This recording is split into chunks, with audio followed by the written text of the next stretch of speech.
有時候真正逼到一個醫生重新思考自己一直以嚟所做緊嘅一切，未必係乜嘢罕見病例，亦未必係實驗室突然出現一組驚人數據，而可能只係病床邊一個病人輕輕問出嚟嘅一句說話。想象一下呢個場景，你係一位腫瘤科醫生，每日都同呢個世界上最複雜、最兇險嘅疾病之一打交道。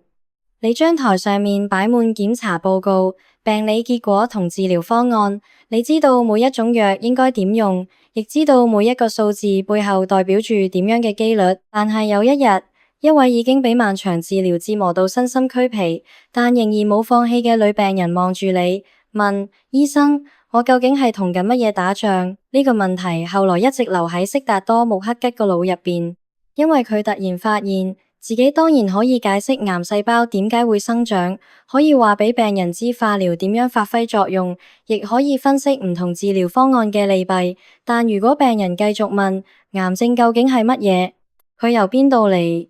人類第一次發現佢係幾時？點解幾千年以嚟，我哋諗盡辦法對付佢，但始終都未真正擺脫佢？點解有時明明已經將腫瘤壓落去，幾年之後佢又會捲土重來？我哋今日距離所謂戰勝癌症究竟仲有幾遠？呢啲問題，任何一張化驗單都答唔到。於是，一個念頭開始喺穆克吉心入邊形成。與其再寫一本話俾普通人知癌症係乜嘢嘅醫學科普書，不如將癌症當成一個真正嘅人物，幫佢寫一部傳記，去追蹤佢嘅誕生、性格、力量、弱點，同埋佢同人類之間長達幾千年嘅糾纏。後來就有咗我哋今日要講嘅呢本書《眾病之王：癌症傳》。呢本書出版之後，迅速引起巨大迴響，仲攞到普利策非虛構文學獎。但佢真正犀利嘅地方，唔單止係令普通人睇得明癌症。讀完整本書，你會發現穆克吉其實一直都喺回答兩個問題。第一個問題當然係人類究竟係點樣一步一步認識癌症，而第二個問題就更加隱藏。當我哋面對一個巨大、複雜、不停變化，而且好難靠一次努力就徹底解決嘅問題嗰陣，人類究竟應該點樣思考？所以今日我哋講癌症，表面上係講一種疾病，但再深入一層，我哋其實亦都係講緊人類面對所有複雜難題嗰陣，經常會犯落嘅錯誤，同埋真正有效嘅解決方式，究竟係點樣一步一步進化出嚟？而呢一切要先由書名入邊一個字開始，就係傳。點解叫癌症傳而唔係癌症史？睇落只係差一個字，但背後嘅思維方式就完全唔同。當我哋講歷史嗰陣，好容易會諗到年份、事件同一個已經結束咗嘅過去。某一年發生咗乜嘢？某一位醫生提出過咩理論？某一種藥喺邊一年誕生？我哋企喺今日回頭睇，一切好似都已經塵埃落定，但傳記唔同。當你幫一個人寫傳記，你絕對唔會只係羅列日期，你會問佢由邊度嚟，係乜嘢塑造咗佢嘅性格，其他人以前點樣誤解佢，佢經歷過邊啲轉折，佢嘅力量由邊度嚟，佢嘅弱點又藏喺邊度。穆克吉真正精彩嘅地方，就係將癌症由醫學教科書入面一個病名，變成一個喺人類文明入面不斷露出唔同面貌嘅角色，而佢出現嘅時間，比好多人想象中都更加早。大約4000年前，古埃及留下嚟嘅醫學記錄入面，就已經出現過對乳房異常腫塊嘅描述。嗰陣時嘅人唔知道乜嘢係細胞，更加唔知道乜嘢叫基因。醫生可以做嘅，只係觀察、觸摸，然後非常無奈淡留低類似冇治療方法嘅記錄。癌症第一次進入咗人類嘅文字世界，但我哋甚至連自己見到嘅究竟係乜都唔知道。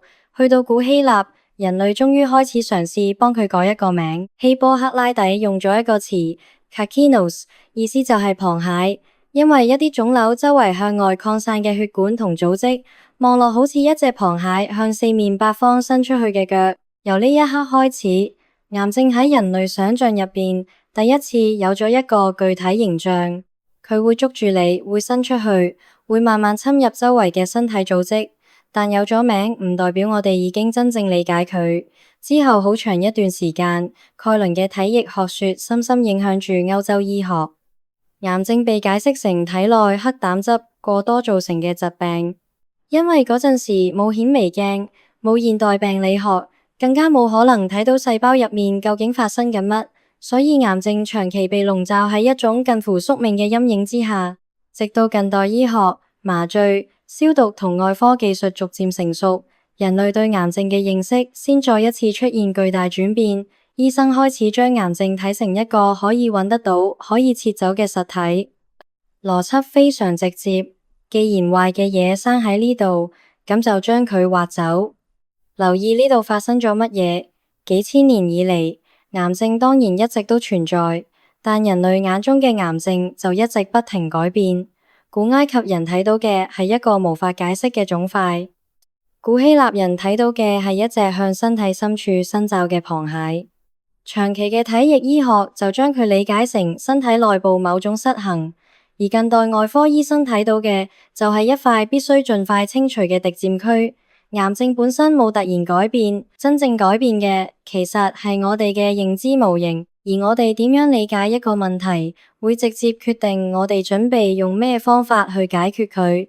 呢個就係穆克吉將癌症寫成一部傳記真正嘅意義。佢提醒我哋，面對一個複雜問題，第一件事好多時唔係即刻攻擊佢，而係先理解佢究竟係點樣一步一步行到今日。呢一點放返落生活入面，亦都非常有意思。譬如好多人一直覺得自己有拖延症，我哋通常點處理？憎佢，我點解咁懶嘅？聽日一定唔可以再拖，我一定要逼自己改。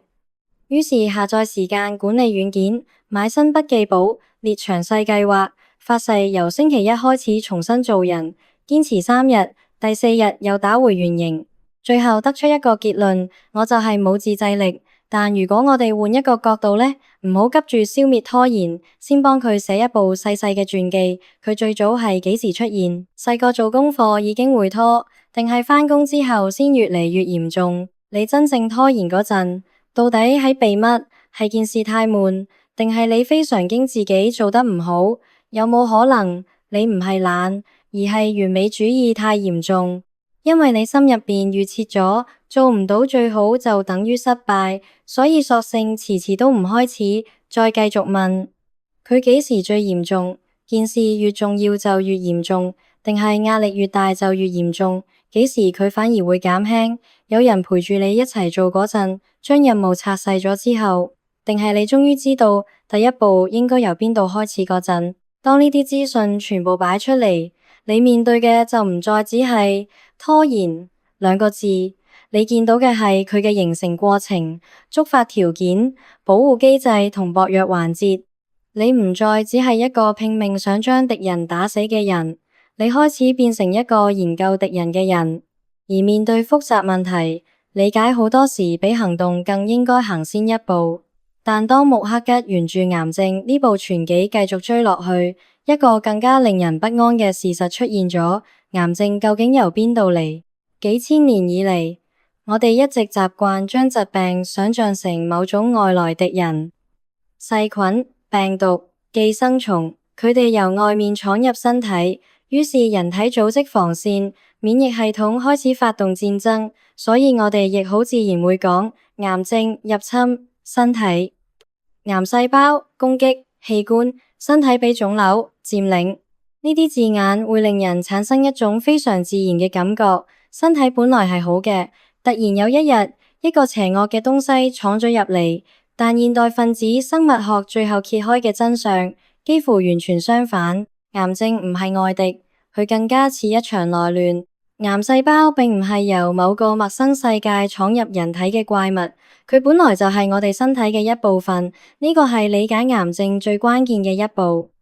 我哋嘅身體係一個由數量驚人嘅細胞共同組成、高度協作嘅系統。正常情況下，每一個細胞都生活喺一套極之嚴格嘅規則入邊，幾時應該分裂，幾時應該停止，幾時修復損傷，幾時聽從周圍組織發出嘅指令。如果損傷嚴重到已經失去修復價值，又應該幾時主動啟動程序性死亡，將資源同空間留返畀其他細胞。換句話講，一個健康人體之所以可以長期存在，靠嘅並唔係每一個細胞都足夠強大，啱啱相反，靠嘅係絕大部分細胞都願意守規矩。但問題係，只要細胞仲喺度分裂，就一定要不停複製遺傳資訊，而只要複製次數夠多，錯誤就唔可能永遠係零。呢啲變化我哋叫做突變，絕大部分突變都唔會製造災難，有啲冇明顯影響，有啲會被修復，有啲會令細胞自己無法繼續生存。真正麻煩嘅係，某啲變化啱啱擊中控制細胞生長、停止同死亡嘅關鍵位置。如果一定要用最簡單嘅方式去理解，可以將一個正常細胞想象成一架車，架車入面至少有兩套重要系統，一套係油門，另一套係剎車。有啲基因負責促進細胞生長同分裂，身體發育嗰陣需要佢，傷口修復嗰陣亦需要佢。呢啲推動生長嘅信號就好似油門，油門本身唔係壞嘢，冇油門，架車根本行唔到。同樣道理，冇促進細胞生長嘅機制，我哋亦冇可能由一粒受精卵發育成一個人。但架車唔可以淨係得油門，仲一定要有剎車。細胞生得夠多，要停。DNA 出現嚴重損傷，要停。一個細胞已經危險到可能傷害成個系統，就一定要令佢退出。呢啲限制生長、修復錯誤、觸發細胞死亡嘅機制，就係剎車系統。正常生命就係油門同剎車不斷互相配合嘅結果，而癌變真正危險嘅地方就係呢種平衡開始一層一層被打破。某啲突變可能令促進生長嘅信號長期處於開啟狀態，本來只應該喺特定時間先踩落去嘅油門被卡住咗，佢不停發出命令，繼續分裂，繼續生長，仲要更多。與此同時，如果限制細胞生長同觸發死亡嘅系統亦都慢慢失效，就等於剎車亦開始壞。於是，一個本來屬於整個組織，應該服從集體安排嘅普通細胞，慢慢只剩低自己嘅生存邏輯。佢要更多營養，佢拒絕退出，佢不停複製，甚至慢慢學識繞過身體原本設低嘅限制。由呢個角度睇，癌症真正令人恐懼嘅地方，唔係因為佢同我哋完全唔同，啱啱相反，係因為佢同我哋太似。佢所利用嘅好多機制，本來就係生命為咗生長、修復同生存而準備嘅機制，只不過呢啲機制失去咗原本嘅控制。所以有人會用一個非常形象嘅講法，癌症係一種被扭曲咗嘅自己。而呢一點亦解釋咗點解癌症治療會咁困難。如果敵人同你差別非常明顯，認出佢相對容易，但係癌細胞本來就係由正常細胞變出嚟。你想攻擊佢，就一定要揾到佢已經出問題嘅部分，同正常細胞仍然需要嘅部分之間嗰條非常幼細嘅界線。攻擊太弱，癌細胞可能生存落嚟；攻擊範圍太廣，正常組織亦會受損。於是，人類同癌症之間呢場漫長戰爭，真正變成咗一場關於分辨率嘅戰爭。邊個可以將癌細胞同正常細胞分得越嚟越清楚，邊個就可以用更細嘅代價換取更大嘅治療效果。呢個亦解釋咗點解過去100幾年入面，抗癌方式會發生咁巨大嘅改變。如果將呢100幾年拉遠嚟睇，你會發現佢非常似一部戰爭武器進化史。第一個階段可以叫做焦土式清除。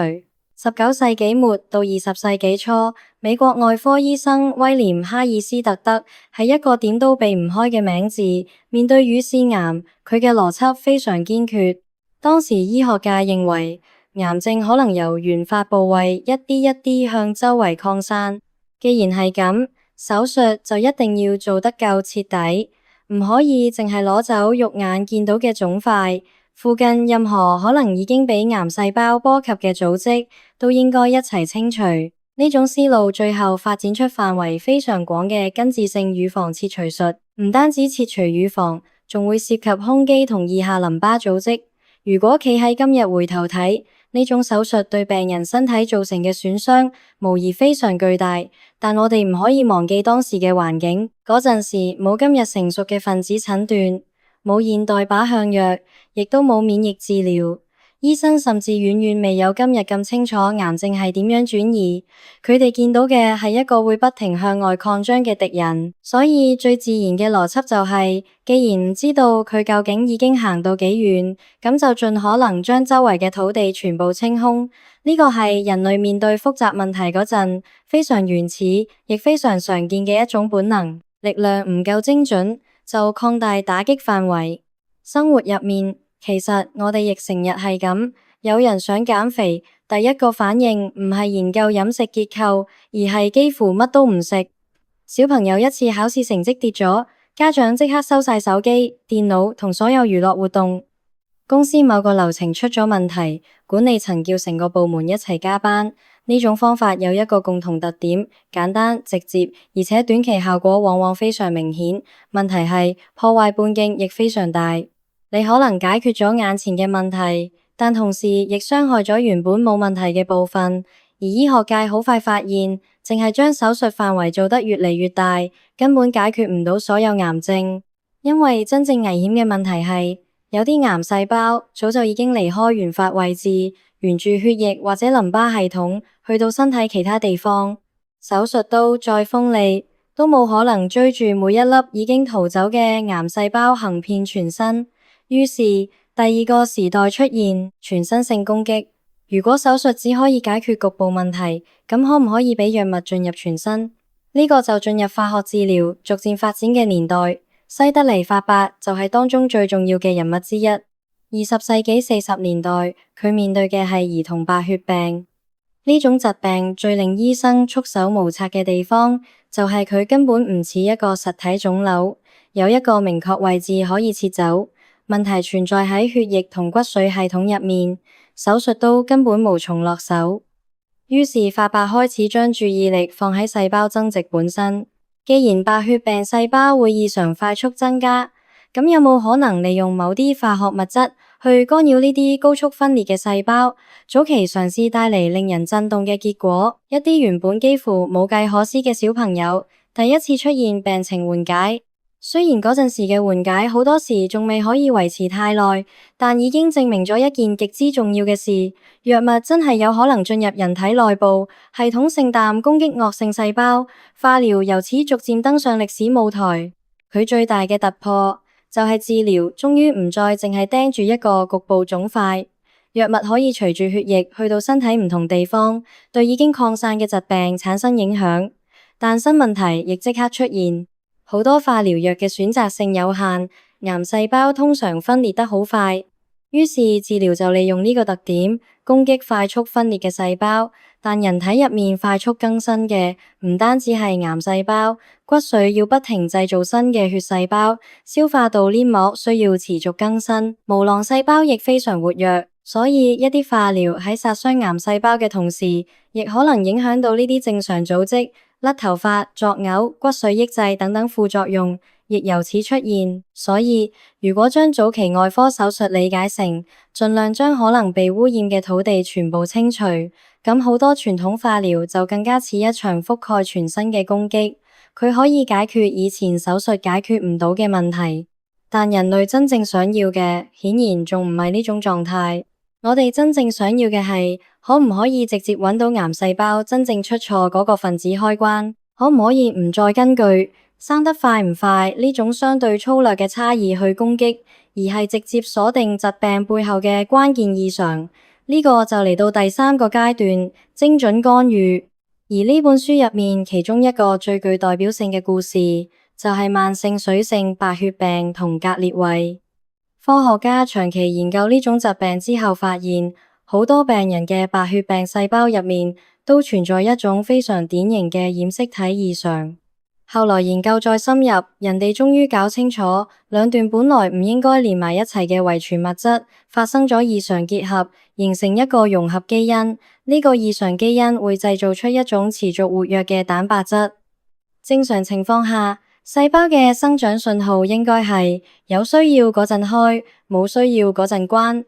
但呢個異常蛋白就好似一個壞咗嘅控制器，佢永遠都處於開啟狀態，不停向細胞發出生長、分裂，繼續增加。於是一個非常大膽嘅問題出現，既然我哋已經知道係邊一個異常蛋白持續喺度發號施令，咁點解唔直接設計一種分子將佢堵住？留意呢個同以前嘅邏輯已經完全唔同。以前係邊個生得快我就攻擊邊個，依家變成我知道究竟係邊一個異常開關壞咗，我直接去關咗嗰個開關。經過長期研究，格列衛最終出現。對慢性髓性白血病嚟講，佢成為靶向治療歷史上極具代表性嘅藥物之一。但呢個唔代表所有癌症由此都可以靠一粒藥對應一個靶點輕鬆解決。真實嘅癌症遠遠複雜得多，好多癌症根本冇咁清楚嘅單一藥點。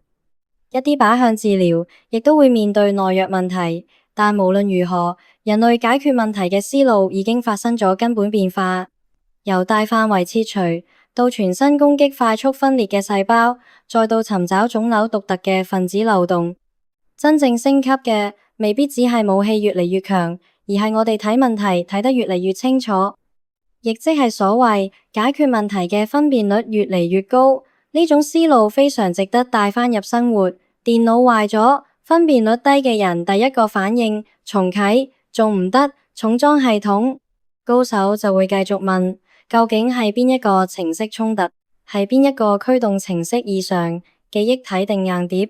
個問題係由邊一次更新之後開始出現，情侶嗌交都一樣，分辨率低嗰陣，我哋好鍾意講你根本唔在乎我，你次次都係咁，我哋性格就係唔夾。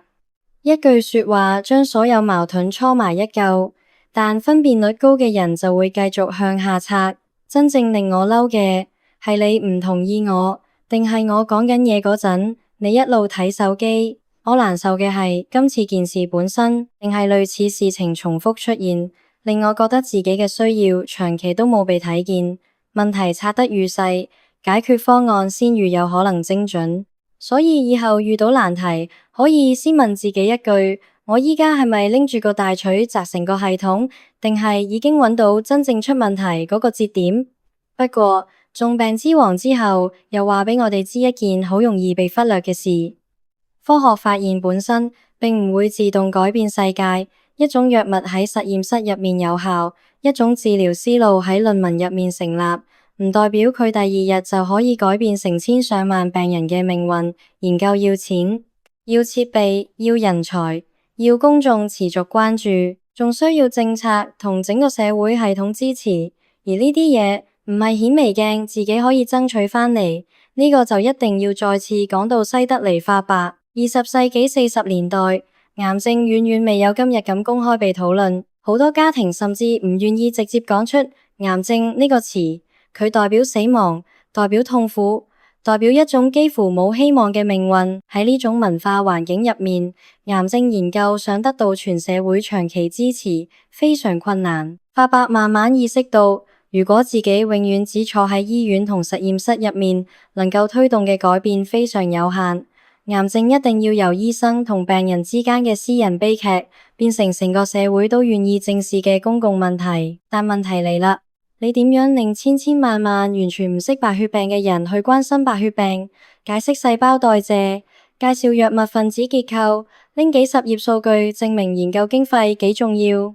大部分人可能聽2分鐘就已經冇晒興趣。發白同支持者用咗另一種語言故事。當時有一位正接受白血病治療嘅小男孩，為咗保護佢嘅私隱，之後大家用吉米呢個名去稱呼佢。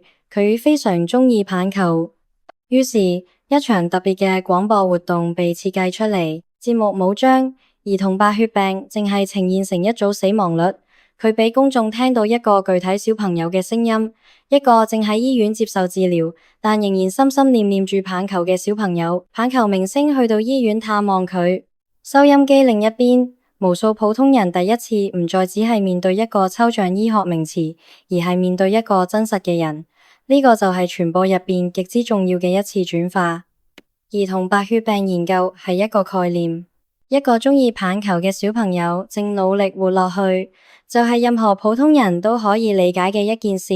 公眾開始捐款，圍繞住吉米發展出嚟嘅籌款活動，後嚟成為著名嘅吉米基金，持續支持癌症研究同病人治療。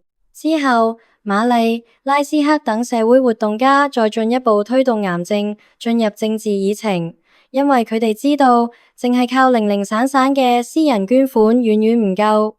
如果想真正改變癌症研究嘅規模，就一定要令國家層面嘅資源加入。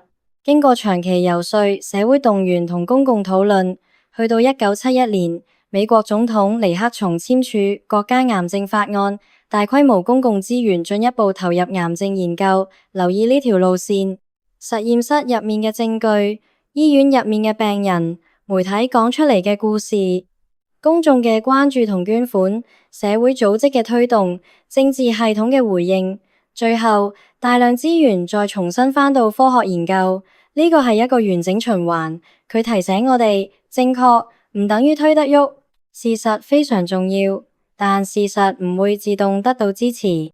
如果你想一個複雜系統真正發生改變，除咗知道乜嘢係啱，你仲一定要回答另一個問題：其他人點解要在乎？呢一點對做內容嘅人尤其重要。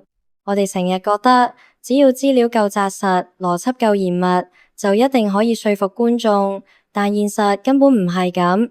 數據解決嘅係呢件事係咪真？故事解決嘅係呢件事同我有咩關係？冇事實支撐嘅故事，好容易變成煽情。但冇人情味嘅事實，亦可能永遠只係冰冷數字。法伯真正聰明嘅地方，就係佢同時理解兩種語言。實驗室講證據，社會講人。真正大規模嘅改變，往往要兩樣嘢一齊發生。講到呢度，我哋好似已經距離勝利越嚟越近。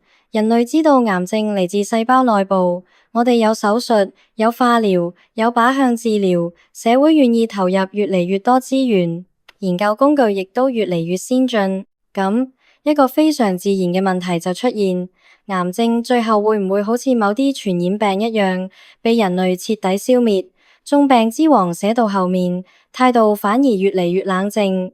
因為我哋對癌症了解得越深，就越會發現癌症並唔係一個固定唔喐嘅敵人，甚至同一個病人、同一個腫瘤入面都可能存在巨大差異。一個腫瘤唔係一堆完全一模一樣嘅癌細胞，癌細胞喺不停分裂嘅過程入面，仲會繼續產生新變化。於是同一個腫瘤入面，可能逐漸出現好多唔同嘅細胞亞群，有啲生得快，有啲生得慢，有啲對某一種藥物敏感，有啲天生已經冇咁敏感，仲有一啲本來可以俾藥物壓制，但之後透過新變化揾到另一條逃生路。呢個就形成一個非常棘手嘅問題：耐藥。假設一個腫瘤入面絕大部分癌細胞都怕某一種藥，治療開始之後，大量敏感細胞被殺死，腫瘤迅速縮細，檢查結果睇落非常靚。但如果當中啱啱存在少量可以避過藥物嘅細胞呢？當其他細胞被清除之後，呢啲少數派反而擁有更加大嘅空間同更多資源，佢哋繼續繁殖。幾個月之後，或者幾年之後，當疾病再次出現，企喺我哋面前嘅可能已經唔係治療之前嗰個完全一樣嘅對手。你研究緊癌症，癌症亦喺度變，你封住一條路，佢可能揾到另一條路。由更加宏觀嘅角度睇，背後其實就係生命最基本嘅機制之一，變異同選擇。而呢個亦解釋咗癌症點解會咁特殊，同癌症有關嘅好多生物學基礎，細胞生長、複製、突變、選擇，同一時間亦係生命可以發育、修復同演化嘅一部分。我哋冇可能簡單淡講，將突變徹底關咗咪得咯。因為只要生命系統仲喺度複製同變化，風險就好難徹底由生命本身分離出去。所以穆赫吉最後冇同讀者講一個簡單嘅英雄故事，人類發現咗癌症嘅秘密，從此徹底消滅佢。相反，佢將我哋帶到一個更加成熟嘅問題面前。如果某啲敵人好難永遠由世界上消失，咁乜嘢先叫勝利？我哋習慣將勝利理解成清零。疾病一定要完全消失，焦慮一定永遠冇晒，關係一定唔可以再嗌交，公司由此之後唔可以再犯任何錯。但真實世界入面嘅複雜系統往往唔係咁運作。醫學上，治癒當然永遠係重要目標，但對某啲癌症嚟講，如果可以長期控制疾病，令病人繼續生活好多年，同時盡可能維持良好生活質素，本身已經係巨大進步。由一定要將敵人由世界上抹走，轉變成我可唔可以持續限制住佢，令佢冇辦法摧毀成個系統。呢種勝利聽落冇咁英雄主義，但可能更加接近現實。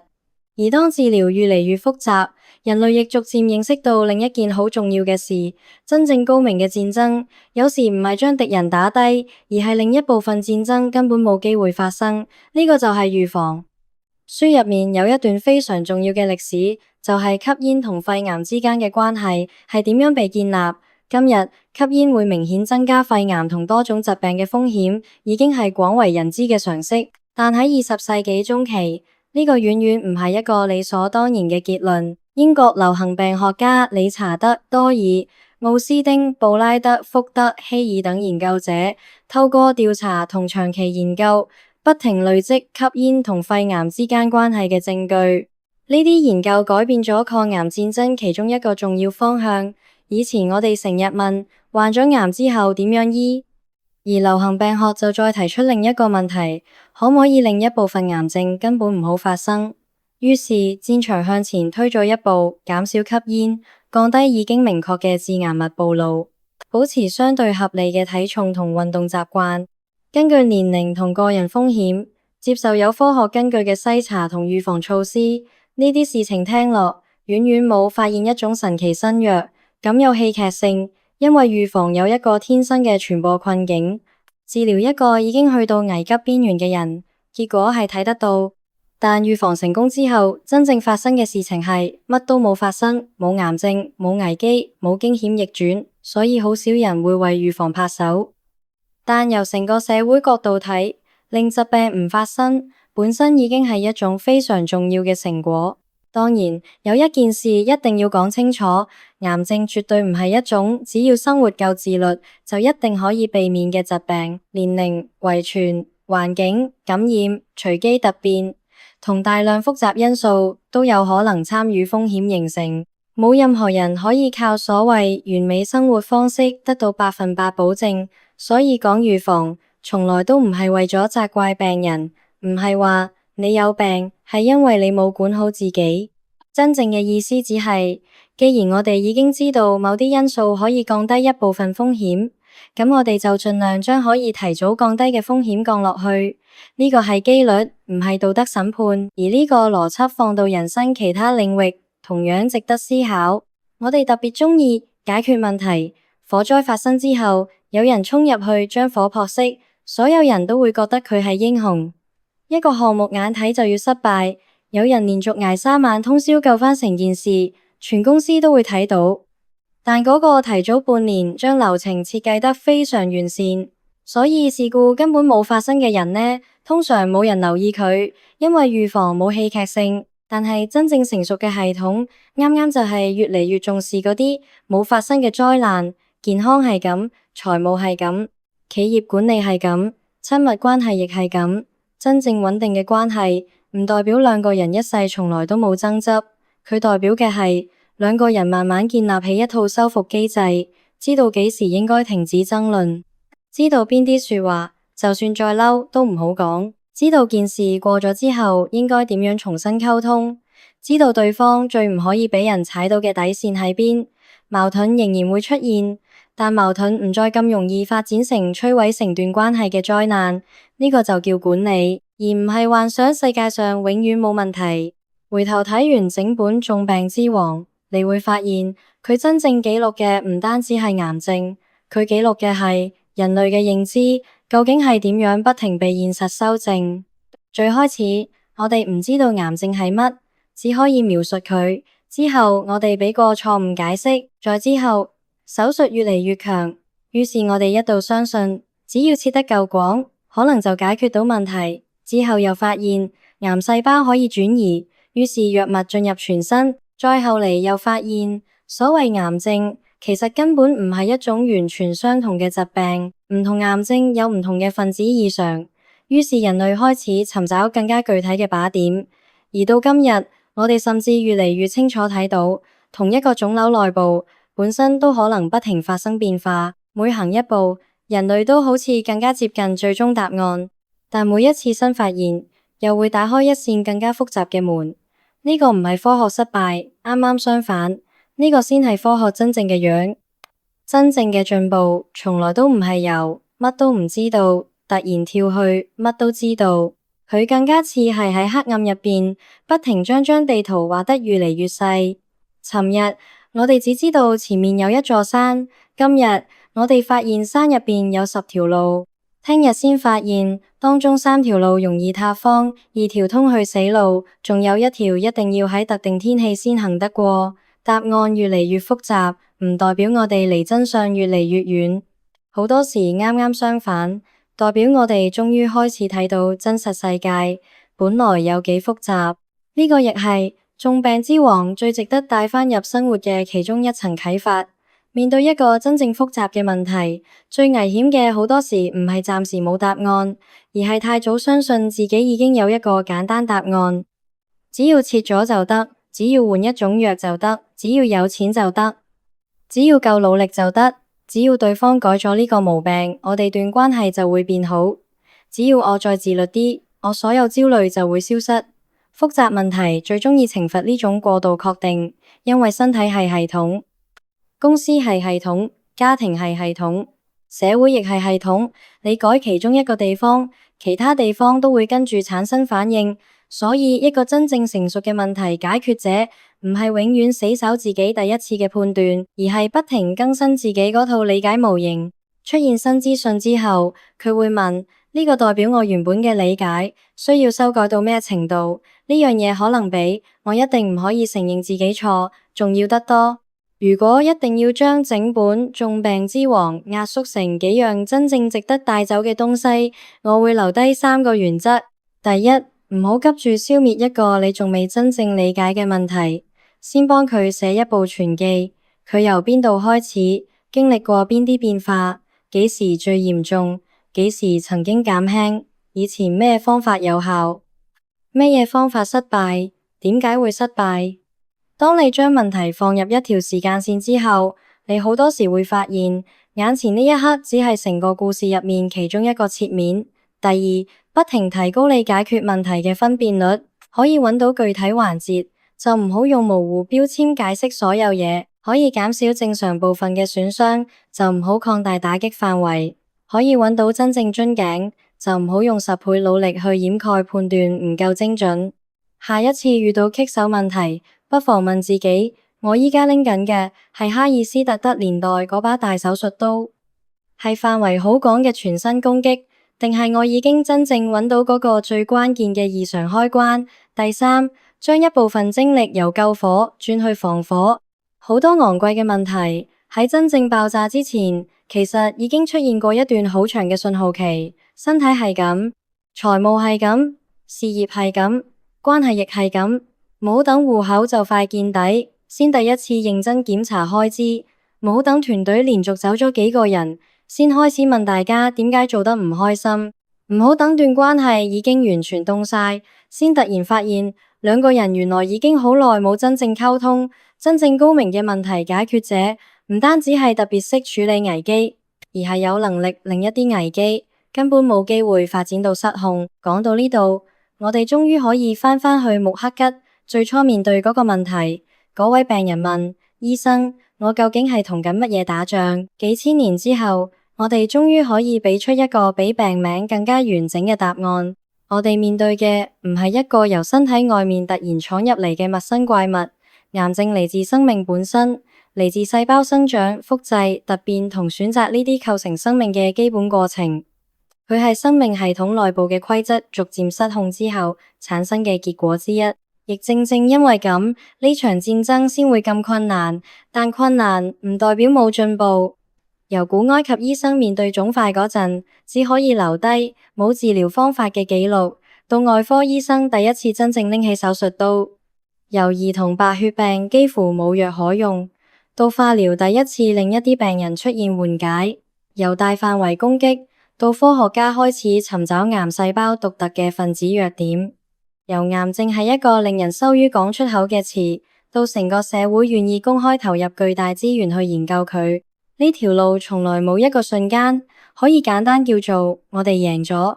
佢更加似係無數人將上一代留低嘅答案再向前推少少，一種手術可以少切一部分正常組織，一種藥減少咗一啲副作用，一種癌症多咗新嘅治療方案，一個危險因素終於被確認，一啲以前只能活好短時間嘅病人得到咗更長嘅生存機會。呢啲變化逐樣睇都唔似電影入面嘅大結局，但幾十年之後再回頭睇，你會發現人類就係靠住咁樣一點一點，將原本完全睇唔明嘅黑暗區域慢慢照亮。所以重病之王最後真正記錄嘅可能唔係癌症究竟有幾強大，佢記錄嘅係另一件更加重要嘅事。面對一個咁頑固、咁複雜，甚至咁貼近生命本身嘅對手，人類始終冇停止理解佢，而理解啱啱就係改變真正開始嘅地方。如果將呢種方式帶返入我哋自己嘅生活，可能下一次面對嗰個令你覺得完全冇解嘅問題嗰陣，你唔會再只剩低一句我一定要將佢徹底消滅。你會先停一停，問自己佢究竟係點樣一步一步行到今日？真正失控嘅係邊一個環節？我有冇將問題睇得夠細？有冇一啲風險其實可以提早降低？如果暫時冇辦法令佢徹底消失，我可唔可以先令佢唔再繼續控制成個局面？當你開始問得出呢啲問題嗰陣，你已經唔再只係嗰個俾問題追住跑嘅人，你開始有咗一張地圖，而一張越嚟越準確嘅地圖，可能就係我哋面對所有複雜人生問題嗰陣最重要嘅第一件武器。呢個就係重病之王癌症傳真正值得睇嘅原因。佢當然係講癌症，但再深一層，佢講嘅係我哋點樣面對未知，點樣承認以前嘅答案唔夠完整，點樣不停升級自己嘅認知，又點樣喺一次又一次未能徹底獲勝嘅戰爭入面，依然願意繼續向前。可能呢本書最後最想話俾我哋知嘅，唔係一句人類一定可以征服一切嘅豪言壯語，而係一句更加克制，亦更加有力量嘅說話。面對生命入面真正複雜嘅敵人，唔好急住宣戰，先理解佢。因為好多時，真正嘅改變，並唔係由我哋終於擁有更強大嘅力量開始，而係由我哋第一次真正睇清楚自己究竟面對緊乜嘢。好啦，今日呢本厚重嘅重病之王癌症傳，我哋就講到呢度。下一本書，我哋繼續一齊拆開一啲真正可以改變我哋睇世界方式嘅思想。